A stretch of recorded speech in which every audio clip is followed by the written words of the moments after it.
낙동강에 대하여 이야기를 해보려고 합니다. 그래서 현장에 직접 가보고 얼마나 심각한지 직접 봤습니다. 여기는 경북 구미시에 있는 하천입니다.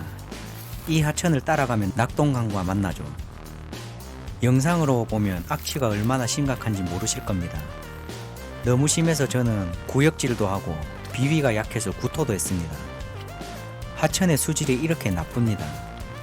쓰레기들이 하천 뚝이나 물에 방치되어 있습니다. 하천은 쓰레기통과 다름없습니다. 아무도 모르게 쓰레기를 투척하고 음식물 쓰레기도 투척하고 소똥이나 개똥과 같은 가축 분뇨도 서슴없이 버립니다. 농약병도 버리고 비료 포대도 그냥 물에 처박습니다. 어떤 사람은 제가 농민들 쓰레기 버리는 분들로 오해하게 만든다고 합니다. 영농에 쓰이고 남은 폐비닐이나 농약병, 비료 포대를 누가 버립니까? 소똥은 누가 버립니까? 도시 사람들이 버립니까? 낙동강 녹조 문제 매년 해마다 4대강 보가 문제다라고 얘기합니다. 왜 그럴까요?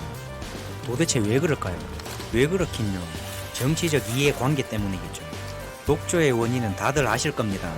영양염료의 유입, 즉 질소 및 인으로 인한 부영양화, 그리고 수량과 유속, 기온.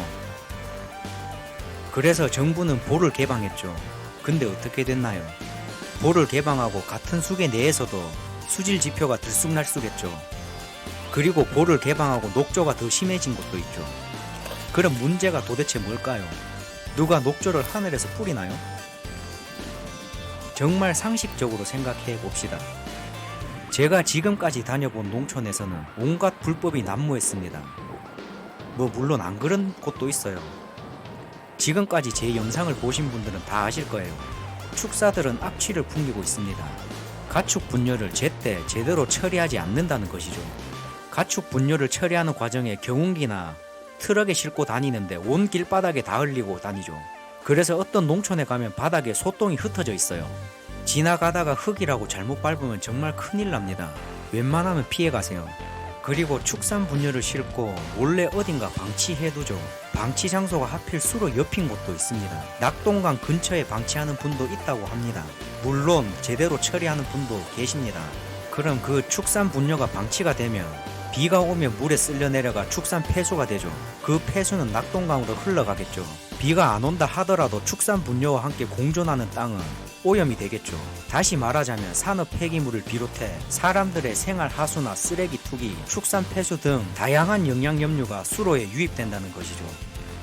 자, 그럼 하천에 오염 물질이 유입됩니다. 이 오염 물질을 처리하지 못하면 어떻게 될까요? 토양이고 수질이고 주변 모든 것들을 악화시키겠죠. 이런 오염 물질은 수량과 유속이 많아지면 낙동강으로 흘러가겠죠. 오염 물질을 그대로 방치하면서 보만 없앤다고 수질이 좋아질까요? 낙동강으로 계속 오염 물질이 유입되는데 낙동강 지류지천에서 오염 물질을 만들어 계속 흘려보내는데 뭐가 달라집니까? 그렇게 환경을 생각한다는 인간들이 낙동강 주변에 있는 지류지천에 단 한 번이라도 와봤나요?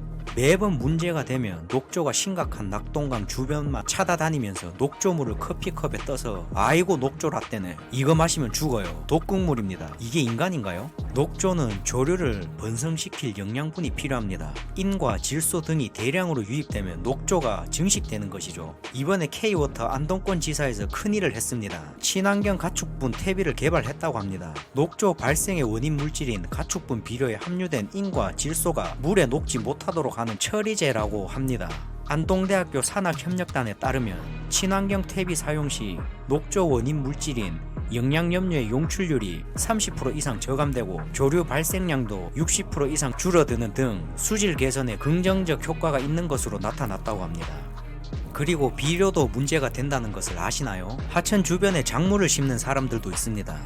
하필 하천 뚝에다가 작물을 심어서 비료나 액비, 거름 등을 뿌려대는데 식물에 흡수되지 않고 남은 거름들은 하천으로 스며든다고 합니다. 천연 유기 비료 역시 문제가 있다고 합니다. 식물은 유기물이라고 모두 흡수하는 게 아닙니다. 질소와 인산, 칼륨 등 각종 영양소가 적당한 비율로 흡수가 되는 것인데 과잉되는 요소는 식물에 흡수되지 못하고 땅이나 하천으로 흘러 들어갈 수밖에 없습니다. 그럼 남은 유기물질은 물속에 들어가 부영양화를 촉진해 녹조를 발생시키고 오염시키게 되는 것이죠.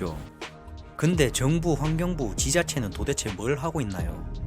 감사원은 이번 감사에서 축산환경제도 및 인프라, 가축분뇨 자원화, 폐사체 이력 관리 등 3개 분야에서 총 29건의 위법과 부당사항을 확인했다고 밝혔습니다. 중점 관리 대상인 상수원 보호구역 내에서 축사 관리 및 단속도 소홀히 했다고 합니다. 상수원 보호구역은 상수원의 확보와 수질 보전을 위해 지정된 곳이죠. 일부 지자체는 상수도 보호구역 내에서 축사 설치를 허가해 주거나 무허가 축사에 대한 단속 업무도 소홀히 하고 있다고 합니다. 또한 살포지로 등록되지 않은 곳에서 액비를 무단으로 살포하는데 환경부는 눈을 감고 있었다고 합니다.